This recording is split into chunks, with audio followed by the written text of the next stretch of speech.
Hey Brett, how are you doing? Doing well, thank you. So you're from Orem, Yeah, right? yeah. Born in Arizona, but grew up in Orem. Oh, okay. Bruin Thunder. Oh, okay. Bruin, yeah. Hey, that's exciting. We were the first class that did all 4 years. I started 9th grade the first year it opened, so we were the first graduating class that had no time at Orem High. So we were very proud of that. Yeah, okay. Silly That's cool. thing, I know. I drive past there all the time. And you went to BYU. Yep. That's correct. Yep. So you started off in engineering. How did you end up in illustration? Well, I did start off in engineering. I wasn't sure why. While I was in high school, I didn't take any art classes, but we had a kind of an old school drafting teacher that I loved, and I took every class I could from him. So I was drawing machine parts all day, and that kind of made me think that engineering might be the way to go, but it took me a long time to realize that I just loved the drawing part of it. But anyway, so I ended up in engineering, and then I just, while I was serving a mission for the church in Hong Kong, I started dabbling with Chinese brush painting and calligraphy, which kind of just, I'd never really done art. You know, I'd doodled as a kid, and people said it was good, but I'd never really taken it seriously. Somehow while I was doing that, something started to just kind of awaken in me, and I just loved the painting. So I came back to BYU, did another year of engineering, because that's just what I thought I'd do, just keep going. And hit a wall one day when I realized I wasn't going to be an engineer. It's, just a lot of things happened, and I just found myself, this clearly isn't going to be my right course in life. So I didn't know what to do, but there was a job offer to go teach some English in Taiwan for the summer, so I thought I'll just take the summer off. And I learned Cantonese while I was in Hong Kong, so I thought, well, I'll just spend the summer learning some Mandarin. And excuse me. And then I ended up staying there a year, and that's when I got my first illustration job, illustrated some textbooks. Just stumbled into it. And so that's when I came back to BYU. I decided to give illustration a try, just see what it felt like. And quickly consumed me. So. Oh, so you actually started illustrating professionally before even taking art classes? Well, if you stick around for the keynote tomorrow, you'll see the job that I did. I'll show that as part of my presentation, and it's hilarious to look back on now that I think that's what inspired me to think I could do that. It's really bad, but good enough to get paid, I guess. It supported me for a year in Taiwan, so so it was just a little job that I stumbled, but it kind of made me think that maybe there is a way to make this work, and maybe drawing pictures for a living could actually be a possibility.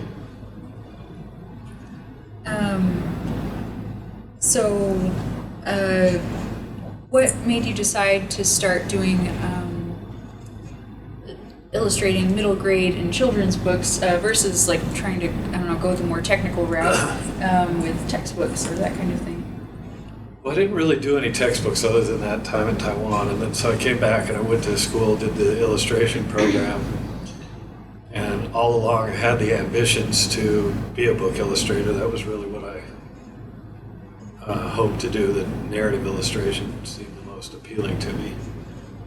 But then when I graduated, a chance came to go intern in New York City with an illustrator named Robert Newbecker, who at the time, he's done a bunch of good children's books now, but at the time he was a kind of one of the top-notch editorial illustrators, so he was doing little spots for, Business Week and Newsweek and Time Magazine and other things like that. At times there was a big market for illustration then at that time, and so I worked with him doing that for a while, and that kind of made me think, well, I'll just give this a try, because it was an easier door to get into, because getting into publishing, it's just a harder to get your first opportunity in publishing.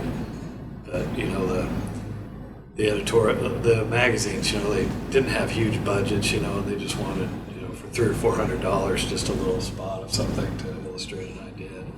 So it was a really good place for new illustrators to kind of get their start.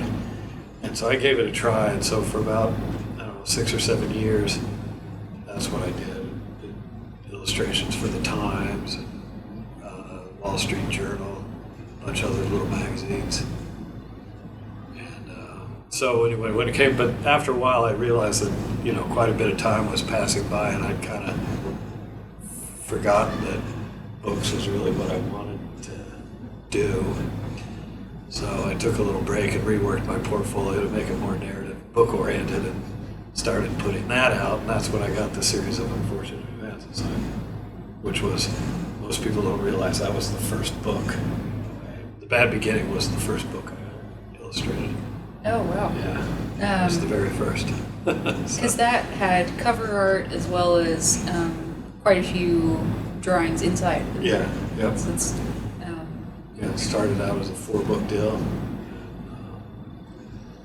So then once the Bad Beginning and the Reptile Room hit the shelves, it took quite a few years before the sales really became what they became, but initially they just got enough attention that suddenly I was getting a lot of offers to do other books and things, and so I was able to let all the editorial illustration go and just do books. So that's roughly how that happened. Oh, that's interesting. I didn't realize those were the first. Yeah. It's kind of crazy. I think that probably one of the things people recognize most about your work is the characterization. Your characters and all of your work has kind of a distinctive style. Can you tell me a little bit about how, for a series of Unfortunate Events or something else, how did you design the characters, and what do you kind of think of first when you get a manuscript? Yeah. Well, it probably seems obvious, but I just read it carefully first. I just read the manuscript and make any notes of, like, if an author mentions a specific characteristic outright, I mark that down, but then I also look for just clues that might hint at something. So I just read it very carefully, looking for what kind of person this character is. And, some books, an author will describe them in great detail. The Unfortunate Events, there wasn't much description at all given of the kids. And so, as far as physical characteristics, just had their age and, their personality traits more than physical traits. So then I just think about how the book feels. So the Unfortunate Events, it just had a Victorian feel, so I thought, okay, Victorian kids of some substance, what would they look? So I start there with a costume and just get a general feel of what their costume might look like first, just to place them in a world. And then I think about what do they, in a case like this where there's not much mentioned physically, I just think, what do they look like to me? And with the tone of these, the Unfortunate Events and the, kind of the darker quality to it, they just made me think of Edward Gorey, of course. And so I just started with that in mind. I just start drawing, and it doesn't sound very concrete, but it's just the way it works for me. I just start drawing, and at first drawing usually it's just like, I like it, but it's not quite right, and it's just drawn. You just make subtle variations on each face as you draw it. You change the nose a little bit, you change the hair a little bit, the expression, and you do that for a while, and some come really quickly, but there's a point where you just do a drawing and it just feels right. It's kind of like a recognition. It's like, that's them, that feels good. And like I say, like Klaus, I think I nailed him in like 2 or 3 drawings. Somehow he just looked right to me. Violet came pretty quickly, her face, but her hair went through a lot of iterations before but then Olaf took forever. There's probably like 50 or more very different attempts at Olaf's face. And for some reason, he just took a while. But then there was that one just drew, the hair flailing out like that, kind of the chiseled triangular face, and it just felt right. It felt like it had a, sense of evil to it, but also kind of like a flamboyant, theatrical kind of something to it. And it just was like, and then, that's how I do it. I just draw until it feels like it's right to me. It usually works out pretty well. How often do you get to work with the authors? Not at all. I get the manuscript, and that's all I ever talk to that's all I ever get from the author. With a few rare exceptions, there are occasions when there's something in the book that just doesn't feel quite right to me when I draw it, and I'll just sometimes ask if, an author is willing to change some minor detail just to and, it's kind of, I just ask, and sometimes they'll say yes, sometimes they'll say no, and either way I just go with it. But other than that, and once in a while I'll ask just for clarification on a detail, because sometimes I get the manuscript in an early form, and so there are passages that just aren't clear to me what's happening, and so I'll just ask them to clarify how they saw that scene playing out. But other than that, there's no interaction with the author. Okay. Yeah, and that's kind of standard across any communication with the author is through the editor. So, Daniel and I, the author of the Unfortunate Events, occasionally we would meet for an event, a book signing thing. But while we were working on the book itself, I'd never talked to him at all. Did that change? Because it's a 13-book series. Did that change from the beginning to the end, where after you developed more of a relationship, or was it? No, we still never.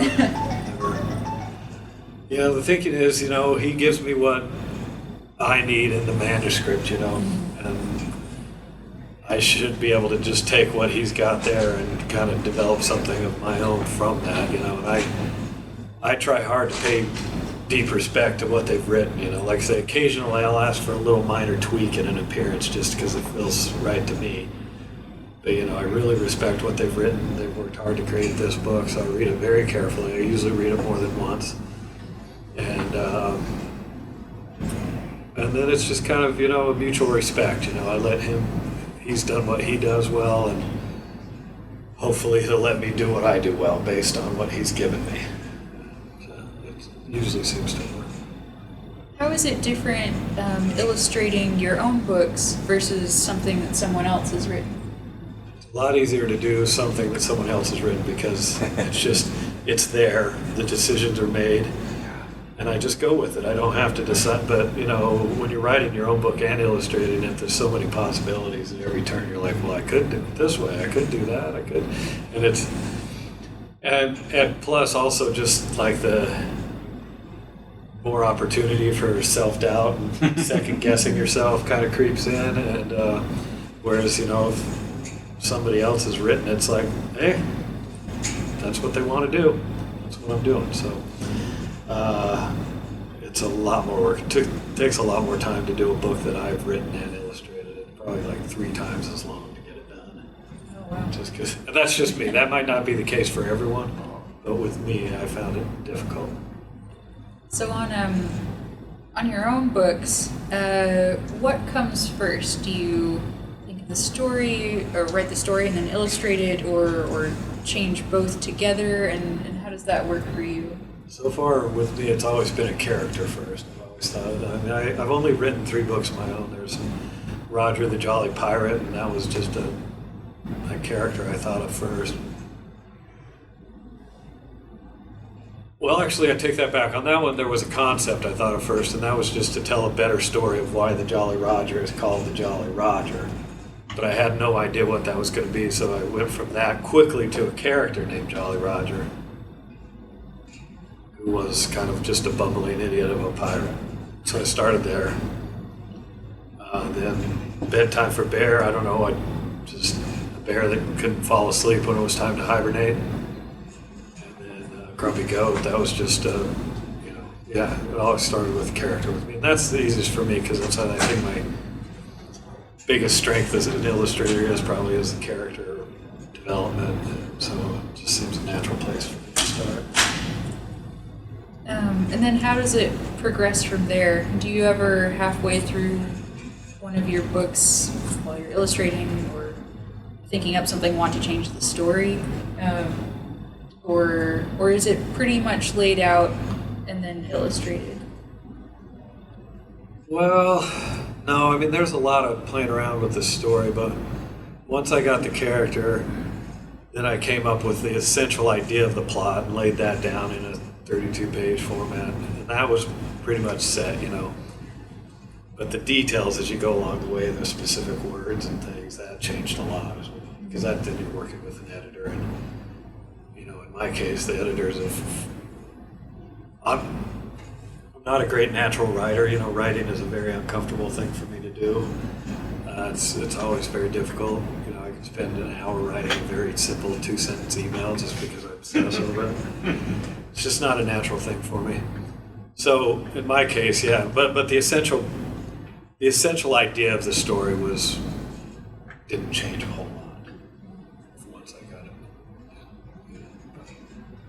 You know, in a picture book, you're playing with the specific words, getting down to, you know, the minimal number of words you need to tell the story, plus when to do the page breaks, and when to, you know, how you divide up the blocks of text in relation to the pictures. So there's a lot of complexity that goes into that as you're putting it all together. So it takes some time. And you've also illustrated, I don't know, picture books is the right word. Well, yeah. How is it doing that for yourself versus someone else? Because the picture books, they just give you the story, and you just end up getting the words, right? Yeah. I mean, it's the same process, other than when it's somebody else's. I don't have to plot the story, you know. So it's a lot of work initially.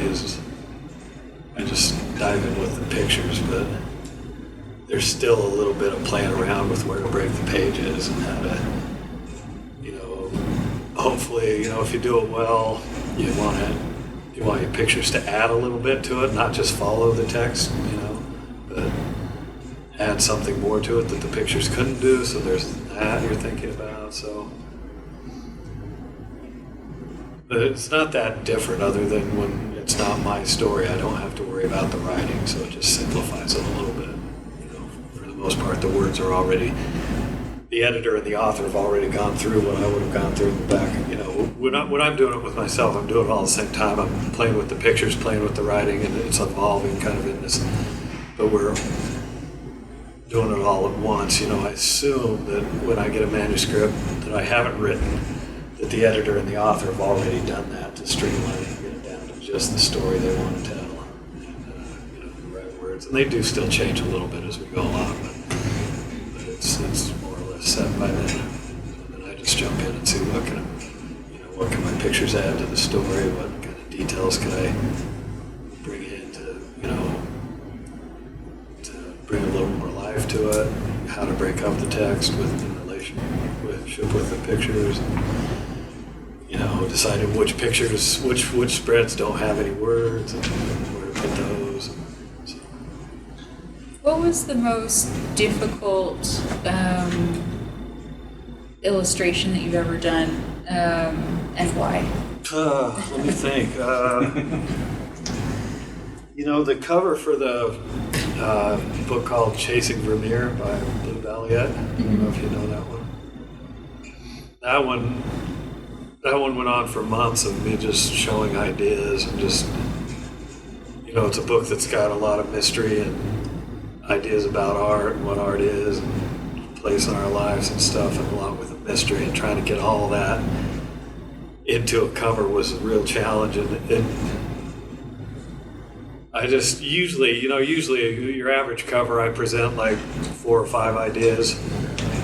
The editor and art director pick one with a few lists of some refinements or some things they'd like to either see added or removed from it, and then we go ahead with it. It's a pretty simple process usually.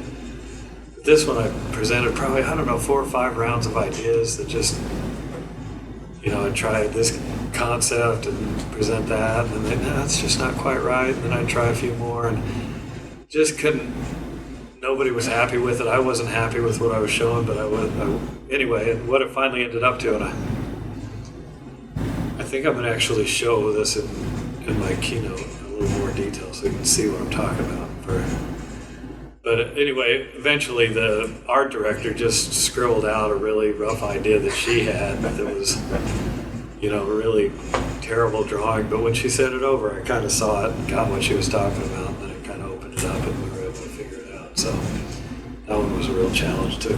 Usually it covers a 2 or 3 week process. This one probably went on for 3 or 4 months. Yeah. 2 or 3 weeks for a finished cover, like the whole thing? Yeah. Just a cover, yeah, sure. It's about a week for me to read the manuscript and scribble down some ideas and rough out some ideas, and then I present those, and then it's about a week of back and forth with the editor and the art director, nailing it down, and then a week for me to paint it. Oh. Yeah. That's incredibly fast. You gotta get things done, get paid, so yeah, you learn to be fast. Is there anything that you wish that you could illustrate or do the cover for? Like, if I had the chance, I would do this 100 times. Yeah. Well, when I dream about ideal jobs, it's usually like illustrating some classics that have just been important to me. Like I fantasize about doing Moby Dick sometimes, and Treasure Island, just books I loved when I was a kid. And even though they've been done and overdone, I still feel like I just want to do it. But so mainly things like that. I just think of great stories great characters that I read when I was young.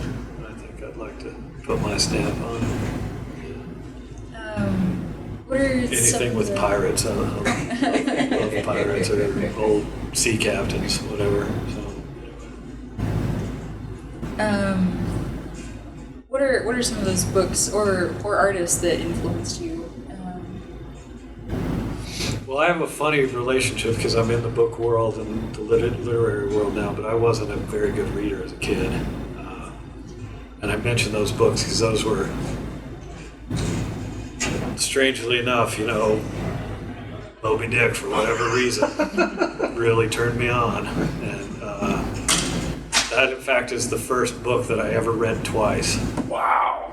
Yeah, I finished it and started rereading it again right away. And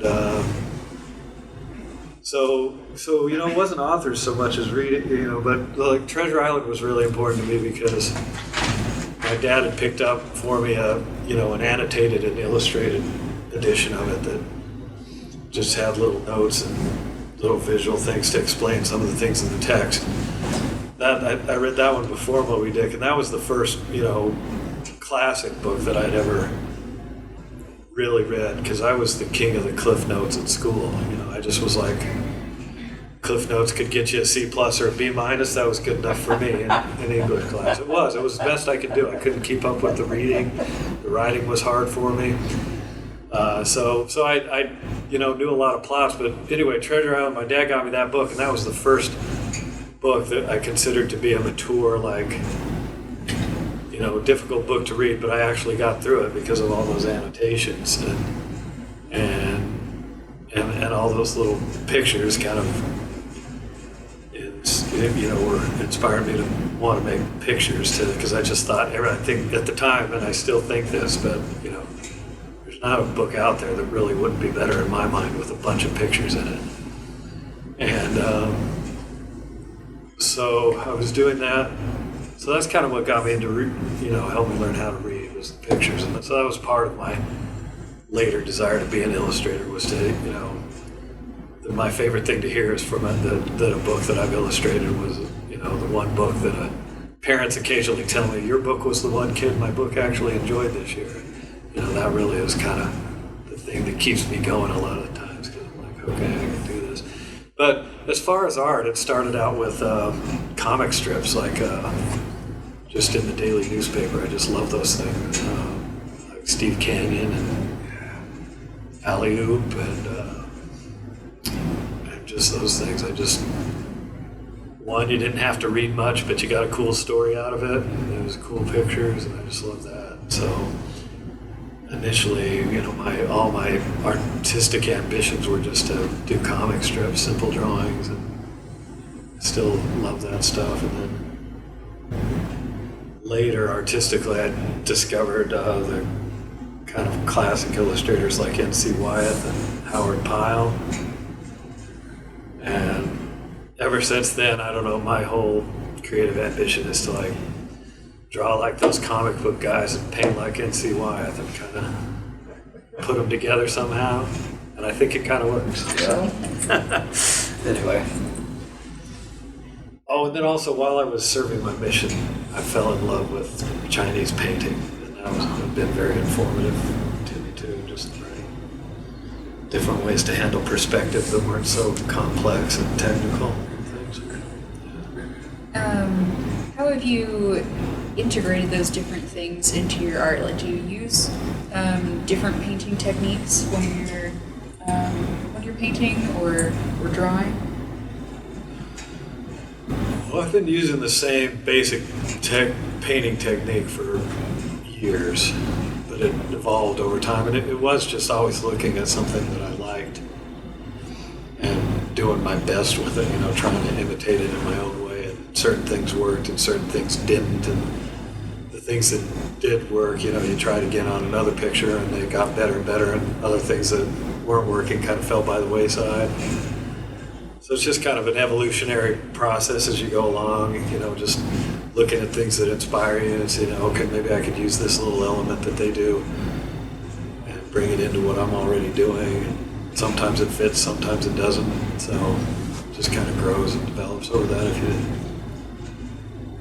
I kind of just made a deliberate effort to look at a lot of different things, from the comic art to the fine art, realistic painting to abstract painting to, even seeking out more non-Western art like the Chinese painting and the Japanese printmaking and things like that. Just finding things that really I loved and just seeing if there was any way I could bring some of what they were doing into what I was doing and kind of jam it all together. And yeah, so it's just, kind of evolving. You just try to.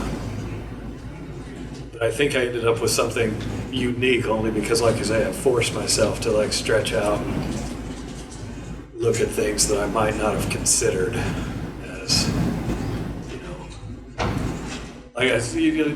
it's not. I'm not saying this is a bad thing, but there are artists that just look at the fantasy book cover art and they say, I want to do that, and so they spend their career kind of learning and growing from that and imitating that, and they end up with more of that, and that's good. I'm not saying that could be the perfect thing for somebody, but for me, I wanted to find something of my own, and so I forced myself to look elsewhere and just.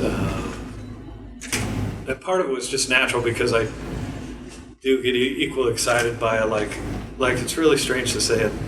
A certain intellectual person might roll their eyes, but I look at a Dennis the Menace drawing.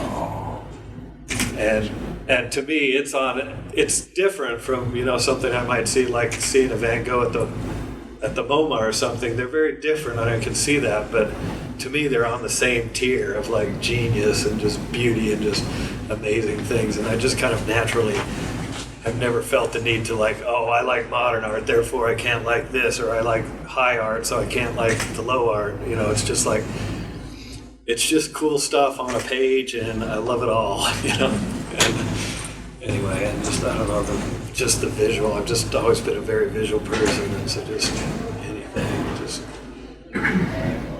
And so I had that advantage that I could really jump around between things and not feel the need to this isn't worthy of, or this is too highfalutin or whatever. It's just all it's just awesome. Find inspiration for your work, or just in general, if you're thinking, I want to look for something new, Where do you go? What do you do? I don't know. I've never really, like I say, I'd force myself to get in the habit of looking, but now it's just kind of something I do. I'm always just looking. And if I see something cool, I just try to find out more about it. And just, see if I can find more of it. And part of why I, wanted to move to New York City, so when I went there the first time, because it was just like day to day, you're just walking around and you see the coolest, weirdest things. Just kind of so now with my life now, if I feel the need for something inspiring, I just try to get out of the house and walk around, or I have my choice of museums, so I just look and see if there's, I've been spending too much time at the Metropolitan. I'll think, okay, maybe I need to go to the Whitney for a while and see something contemporary, different. It's kind of the thing where I don't always like what I see. There's some, art that I'm just like, I don't get, but it's just a good habit that I think I've formed of just forcing myself. I wouldn't say force, because I enjoy it, but just being deliberate about seeing new things. And then other than that, I have a personal library that I always come back to if I just need some help. And there's always more to be gained, even if you've looked at something 100 times. You can see it from a different angle, or just where you are now in your process. So I go back to just favorite books of mine, the Wyeth books and the old.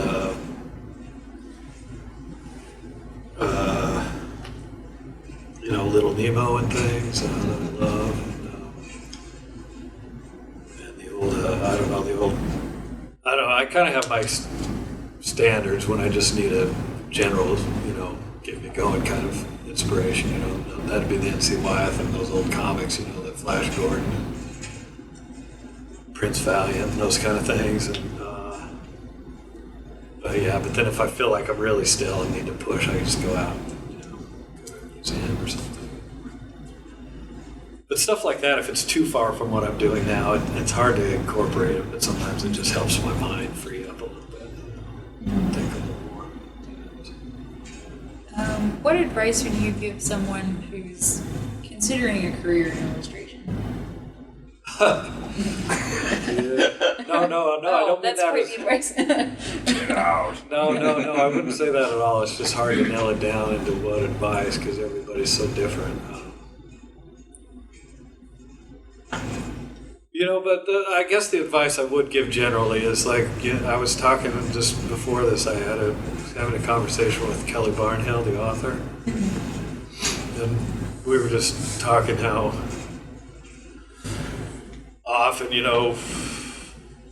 people kind of want a 10-step thing to get you there, do this and do this, and the thing you got to understand is, like, any creative path is going to be very different for every person. It just is. And the only commonality is to it, most people don't realize the work it takes. And so that's my advice generally. It's like, when I left school and I went to New York City, I quickly realized that I sold my truck and had a few $1,000s, and I just finished school, so having a few $1,000s that wasn't tuition money in one place felt like a lot of money at the time, and I thought, I'm good, I'm good to go. But I got to New York City and realized this isn't going to last very long. And and then I had to find a job, and I did, and I was lucky, found a good job. But anyway, so for those first few years, what I had to do, and I think a person with creative ambitions just has to find their own version of this. I was young and single, and most guys my age were just going out every night after work and having a lot of fun. And, I gave myself one night a week to go out with friends, unless something special like Emmy Lou Harris is playing in Central Park. If that came up, I'd go. But But on those other nights, I just made it clear to everybody, all my friends, don't call me because after work, I'm going home. And I would relax for a few minutes, and then I would commit myself to at least 2 hours of work. And that work took different forms. Early on, I was just working on my portfolio and doing a little research, finding, who's buying illustration right now, and can I get their address and phone number, and then, make some effort to get my portfolio over there. So there was that, and then, and I just did that. Sometimes it was just if I was exhausted and couldn't do it, I'd just go to Barnes & Noble and leaf through the magazines and write down the magazines that seemed to be buying a lot of illustrations and writing down who their art director was, so a little market research. And then other nights I was just working on a portfolio piece to kind of build up, and it all kind of informed each other. Sometimes looking at the magazine, I'd see something, I could do something along these lines, and I'd go home and I'd work on that to add that to my portfolio. And then, after a while, once in a while, a job would trickle in, and then I'd go home and, that 2 hours would be getting that job done, and that usually had to turn into more because I just had to get it done. And, and usually most nights those 2 hours turned into 3 or 4 because just when I got going, it was just easy to keep going. But I committed myself to at least the 2. And I did that for probably 6 or 7 years, and it just grew and developed, and I got better and better, and more work came in, and I met more people, and I learned more things. And I think that's the best advice I can give anyone. Whatever it is your ambition is, you got to find a way to do it daily. Because everyone I know has the details are different, but it's all a very similar commitment of a daily push to do something beyond what the day-to-day stuff that you have to do to wherever you are right now in the process, so. And it is just a commitment to that development, just being. And at the time, I just thought, this is just something I love to do, and I was honest in saying that. I'd rather be doing this than just about anything, so why don't I just do it? And there were points where I'm like, maybe this will never pay off financially, but I still love spending my time doing this, so I'll just keep doing it. The bills are being paid. I don't hate my job, so I'm good. And kind of found a nice place to just kind of relax and do it, and then I could just be creative and did it. But if it didn't come at first, after a while, it felt like that just because I was doing it so habitually that it just became so natural to me to do. And then I didn't have to get into that, I got to get myself writing again or drawing again, what am I going to do? And it also gets you out of the mindset of needing the big idea, because the big idea is a big myth. Most ideas start as barely anything, and they kind of grow and develop into something really amazing. Very few people get to that's the bestseller, and it's already preformed and ready to go, and I just have to sit down and do it. It doesn't work that way. It starts out as an awkward, just clumsy idea of a character or a story, and you go from it. But the ability to get from there to the more polished, ready-to-sell story just comes from that habitual sitting down and doing it, And so that's my advice. Whatever your creative ambitions are, just find a way, maybe with your family life and your day-to-day life, 2 hours is too much, but I think everybody can find an hour in a day to do what they really want to do, and I just encourage you to find a way to do that. That's because specific advice I really can't offer much because everybody's path is going to be so different, but it's not always what people want to hear. But from my experience, that's the way it works. So, how has that changed over time since you switched from doing that a couple of hours every night to full time now? How has your process changed, or? Well, it hasn't changed much. I'm just doing it 8 to 10 hours a day rather than 2 to 3. That's what it is. And now it's kind of now I have to kind of make the opposite kind of commitment. It's okay, I need to be deliberate in making sure my family gets some time from me, and that I put the work away for a little while and just be with my kids. And so it kind of switches because, and that just seems kind of natural because now, I'm still doing it every day, but I don't have to do it deliberately. It's just like that's what's got to be done. That's, you know, need to pay the rent this month. I need to get this thing done. You know, so just kind of switches. So. We have just a couple minutes, and so I'd like to take one or two questions from the audience if you guys have questions. Yeah. What kind of medium did you use for your illustrations for the series of unfortunate events? Yeah, the color art on the cover is the technique I've been using, which is an acrylic underpainting finished off with oil on top on watercolor paper. And that's what I've been using for years and probably will continue to use forever. Just works for me. The interior drawings, the black and white and the unfortunate events, they're just graphite drawings with a technical pencil. Yeah. So, and they were early on a really pathetic attempt to illustrate like an illustrator named Franklin Booth. Look up Franklin Booth sometime. You'll see how far I failed. How badly I failed. But anyway, what I was trying to do with pencil is what he did with pen and ink. But anyway, it ended up working out pretty well. But that was what I was trying to do at the time. Yeah. I don't know if you're comfortable answering this, but do you have a favorite book or a favorite project or series of books that you particularly liked working on for whatever reason? Yeah. Of my own work, the Roger the Jolly Pirate was probably my favorite. That was the first book I wrote myself, and it's like I say, I struggled with writing forever and still do. So just having a book that I could say I wrote that was a big point of pride for me. But other than that, I mean, the series of unfortunate events was a dream job. I mean, it was endless fun and kind of had freedom to do what I wanted to most of the time. And so it's hard to beat that one. But luckily, I've done a lot of good books, so it's really hard to choose a favorite. But if I had to, it's just the unfortunate events, just because it was so.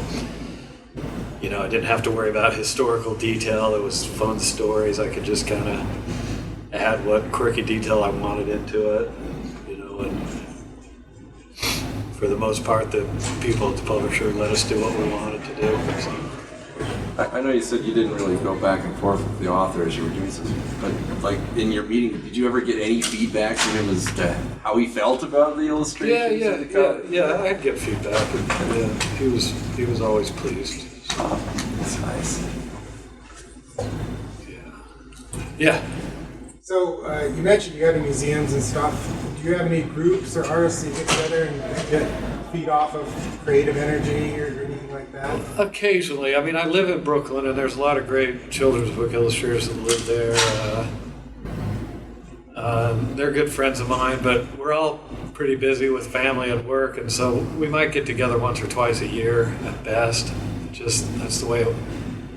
So I rarely get out and go to a museum with other creative folks, but once in a while we meet for lunch. I mean, how do you keep up with, or maybe you don't worry about it, are there any exhibits or things that you just look forward to that charge you up? Or? Yeah, I mean, I just watch the New Yorker just lists what's going on at all the museums, and I just try to pay. Cartooning and stuff. I know you love that. Is there? Yeah. There's the Society of Illustrators puts up a lot of great cartoon art, and then there's the Center for Cartoon Studies now, and it's like a graduate program in New York, and they have a little museum that's run by James Sturmish. And so I go to those when I can. So I just try to pay attention, and I think if I've got time and if it seems really important to me, I'll go see it. Sometimes I drag the kids along with me. So I just, it's just like anything. You just try to pay attention and decide what's most important to do on a week. So yeah. I mean, that's the thing. I just encourage you to pay attention, because anywhere you are, there's cool, creative things going on all the time if you know where to look and pay attention. New York's a great place to be, but there's a lot of good stuff at the BYU Museum, and just little things like this going on, just little organizations putting on shows and things. So if you pay attention, you can find things to give you the inspiration you need. Just pay attention and when I say that to everything, just like if you see something cool in a magazine, just spend some time with it. See if you can find out more about who did it, and what they do, or I don't know, go see a cool movie. I mean, that Into the Spider-Verse visually was just one of the more amazing things I've seen in a long time. So if you haven't seen that yet, go see that. Just things like that. You just got to pay attention. And I can't stress enough, don't limit yourself. I don't know what your aspirations are, but if it were, say, just fantasy art, that's great. And just like flood yourself with that, but push yourself out and look at some other cool stuff and bring some of that cool stuff into the fantasy art that you're doing or whatever. Just pay attention, Yeah. All right. I think we're... Yeah. Well, thank you so much. You're welcome, and, of course. And I guess we'll see you tomorrow for your keynote. Of course. And, I'm around, so if you have more questions, don't be afraid to ask.